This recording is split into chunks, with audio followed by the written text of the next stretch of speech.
So for the 20th class, we wrapped up Chapter 2 and learned how to write an LEQ. Now, an LEQ is one of the 4 portions of your AP exam. Now, the basic of basics about an LEQ. It is short for long essay question.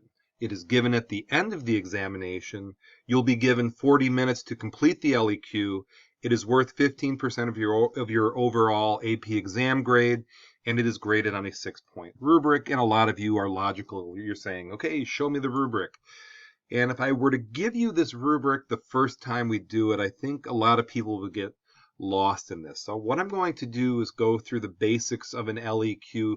And if you're an absent student who's watching this, hopefully you can keep up. Now in class, we went through as a team, step by step by step. So don't get nervous. If you don't understand it, it's okay. You don't have to perform until the springtime. We have a long time until showtime. And here's some more good news for you. With the LEQ, you get a choice. You will be given 3 options and you can pick one of them. More good news, the College Board reveals the time frames the LEQ is coming from, so you can brush up on those. And I'm guessing all of you will be strong in at least one, and my hope is that you are strong in all. So it's very cool that you have a choice. Now, you will be done with this exam when you complete this portion. That's some good news. And oh yeah, it's formulaic, so if you practice, you can be really successful. That's good news. You're cooler than the other kids because you took AP, and Mr. Morrow works here. So just wanted to share with you some good news before I got into the details of the of the LEQ. So here's the one we practiced. Here's the prompt we practiced with in class. Now, in the period 600 CE to 1450 CE, different factors led to the emergence and spread of new religions and belief systems, such as Buddhism, Islam, and Christianity. Develop an argument that evaluates how such factors led to the emergence or spread of one or more religions in this time period. So this will be very typical to what you will see on your LEQ portion of the AP exam. Now, bear in mind, you will be tired at this point. This is the 4th part of the AP exam. So read the prompt carefully. Dig into it. Put it under a microscope. Write it up, whether you annotate it, put words in the margins, whatever works for you. And we'll try different techniques throughout this year, but really dig into that prompt. Okay, that's my first piece of advice to you. Now, you have 40 minutes to get this done. Take a good chunk of time to make sure you have that prompt down. Okay, so for people who are doing the LEQ for the first time, first order of business, really dig into the prompt. Now, then you create your thesis. It needs to be argumentative. I cannot emphasize this enough. Now, this in blue font here is hanging on the wall, and my hope is by springtime you know this backwards, forwards, and sideways.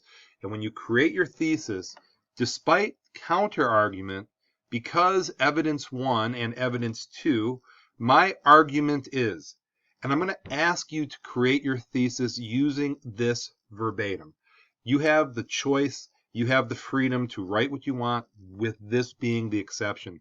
I really need you to master this, to memorize this when you create your argument, okay? So that's the second order of business. You've read the prompt, then you create your thesis. Now, when you create your thesis, again, it has to be argumentative. So I wrote something, and I was trying to write like a high school kid.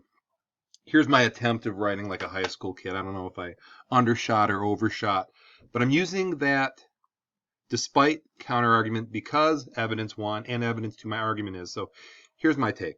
Despite some historians attributing the growth of these religions due to interactions through trade and empire, okay, it's the counter-argument, okay?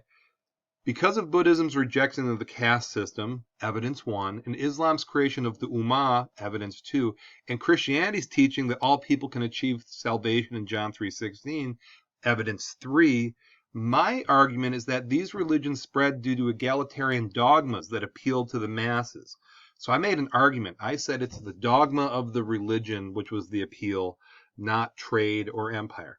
Now, bearing in mind, okay, this is early in the year, and if this is overwhelming, you're saying, holy smokes, you will master this, okay? So let me repeat this. First thing, dig into the prompt. Create your thesis, okay, and I guess that's an example. Remember, it has to be argumentative.